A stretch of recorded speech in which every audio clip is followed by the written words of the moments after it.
Well, friends, it looks like Walt Disney World has extended their health and safety measures on over to the Disney Resort hotels as well. So in addition to being temperature screened on the way into the theme parks, you're now going to be temperature screened on the way into resort hotel dining options. This is, I think, very interesting when it comes down to enhancing those health and safety measures across Walt Disney World property.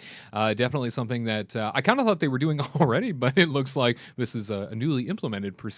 So now a cast member at a table service dining environment at Disney World Resort hotels will be taking your temperature just as another added measure to ensure that everybody is remaining as safe and healthy as possible.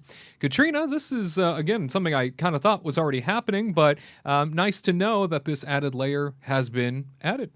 I'm happy about it. I was with you. I kind of thought they were already doing it. I thought that they discussed it already, but maybe that was because of the what park opened? Hong Kong, and I think that's what they were doing was temperature checks at the restaurants over there, but not here. So this is like an extra like check off the list of me feeling a little bit more relieved going to the resorts over there, just because. I mean, you can have a reservation. You not necessarily have to go to the parks, but you could still have a temperature, and you still could spread it there too. So I'm happy about it. Yeah, a lot more locals are, arriving with dining reservations who may not have access to the theme parks. And so knowing that they are arriving to Disney Resort hotels to perhaps have a meal, this is just one more added layer into the mix to ensure that everybody is remaining as healthy and as safe as possible, healthy and as safe as possible. I know that the temperature screening only goes so far. We've heard many times that it's just one of many symptoms that could potentially be something that someone has that might be a carrier of this global bastard of a virus. So we know that it doesn't stop it, from happening outright, but it's nice to hear that extra layer is there as a just in case. We also heard earlier this past week that it appears multiple businesses across Walt Disney World property have unfortunately had to apply for the Paycheck Protection Plan program loans. It looks like millions and millions of dollars for this Paycheck Protection Program. It's a mouthful. PPP. When it comes to filing for these loans across Walt Disney World, a lot of the third-party outlets have had to do so.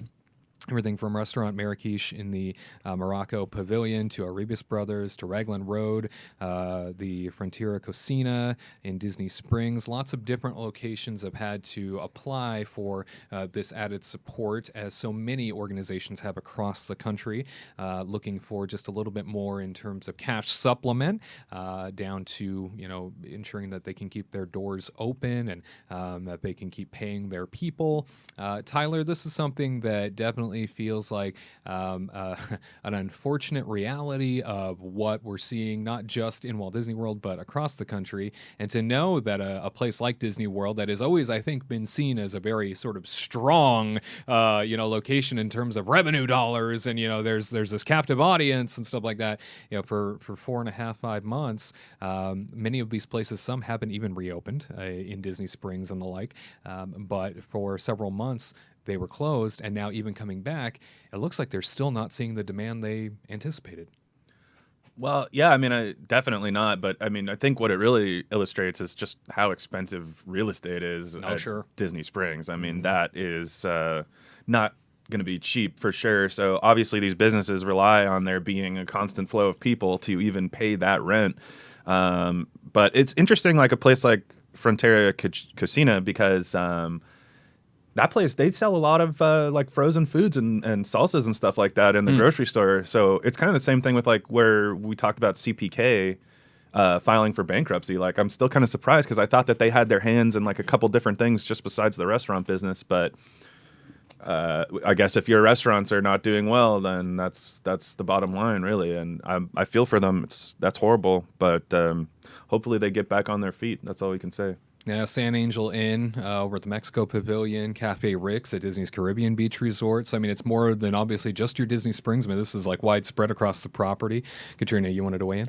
I was going to say that I know Raglan Road was like definitely hurting, and they're talking about it on Twitter, like right when the quarantine happened, that they were even offering gift cards. So they knew people were going to come back. So they're offering, I don't remember if it was like an extra $10 or something for every like 40 you spent or something. It was some kind of deal where it was like a legit deal. Like tons of people bought them because they're going to reopen, but they were trying to like capture that money, and they didn't know how long it was going to last, this like shutdown. So I think they stopped it after like the first month, but because I think they were pretty much like losing money because of that deal. So yeah, that's all I wanted to say. Unfortunately, yeah. And Garrett, being the Walt Disney World guy around here, a lot of these businesses are sort of hallmarks of the experience when it comes to the Walt Disney World vacation experience.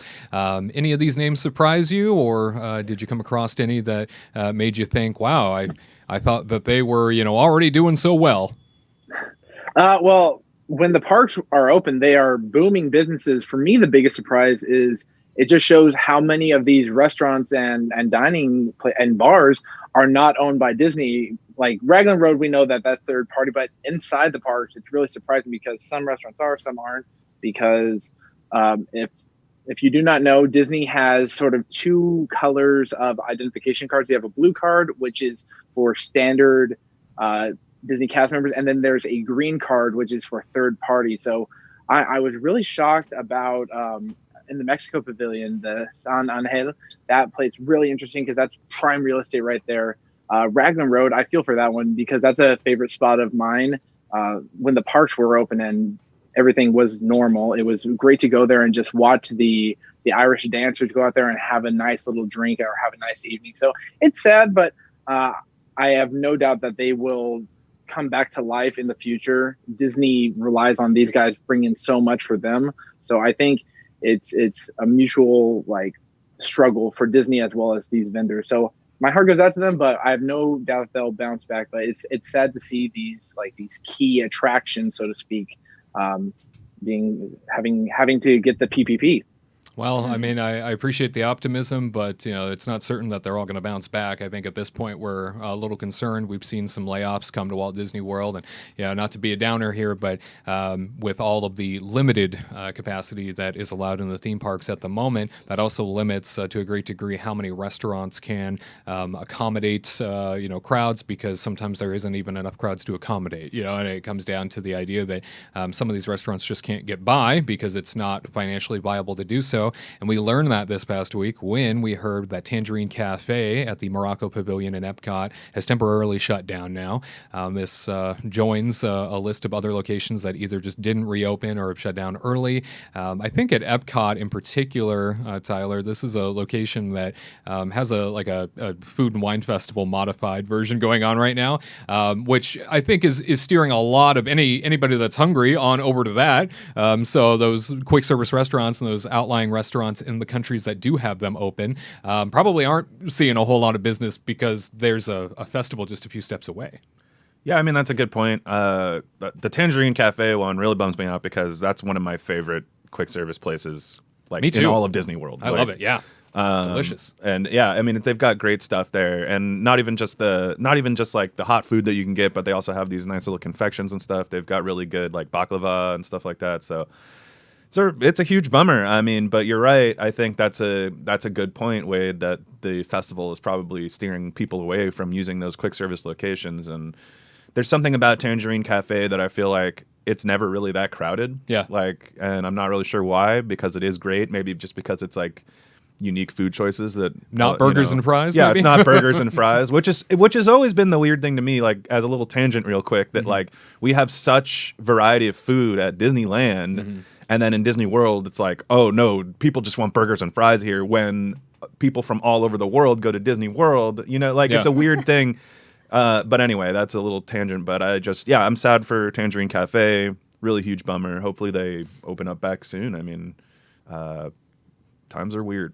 Yeah, you're telling me. Garrett, Katrina, have either of you ever enjoyed a meal at Tangierine Cafe? We'll go to Garrett first.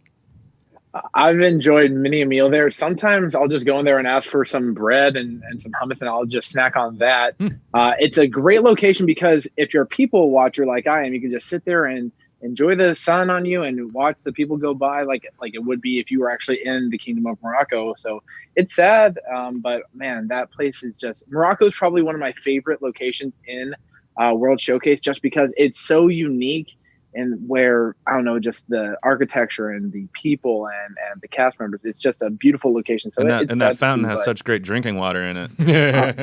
Yeah, I always make sure to get a scoop of that. But you always got to get a scoop of that fountain water. Absolutely. I like to recreate scenes from Aladdin in the in that area of World Showcase. However, cast members are not a fan when I steal a fez and start stealing bread. They don't like that very much. Garrett can show you the world. That's all I've wanted in my life. Yeah. Hop on a carpet with Garrett. Katrina, any gluten-free options there that you've ever partaken in? No, I think I've had like a couple bites of his hummus before when he would get something to go, but yeah, no. I think they didn't really have like enough options over there for me, so I just like moseyed over to the USA and got my gluten-free. I know I'm gonna go his whole burgers. Yeah, you're proving his point. But I just would go over and just get like my gluten-free chicken nuggets and fries. You and your chicken nuggies. That's you. I was like, well, it's like close, right? And then I would go to Morocco and get my mimosa royale though. So there you go. But yeah. I get why you want to get chicken nuggets, though. I mean, you can't. She with the gluten allergy, it's hard for her to get chicken nuggets. Anything fried food that's gluten free, I'm like, heck yeah, I'll go. Yeah. That's another reason we love Raglan Road so much, and it's a bummer to hear bad things about them because they have such a great gluten free option or menu options like fish and chips and onion rings, and you can all get that gluten free. Which is anyway. Yeah, that's all I had to say about that. Well, thanks for weighing in.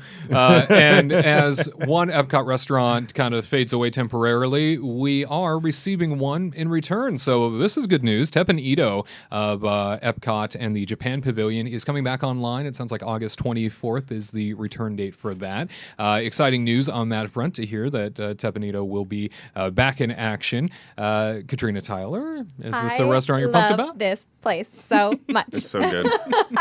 Doing my little happy dance. Yeah. No, I mean, it's a great place. Again, it's like really tight quarters though. I mean, you're pretty much like back to back with people. So I mean, obviously they're not going to do full capacity at the moment. So they're definitely probably going to hurt in the long run, but I'm really happy to see it back because that stuff's delish. Yeah. Another great restaurant. I think it's maybe my favorite restaurant in Epcot.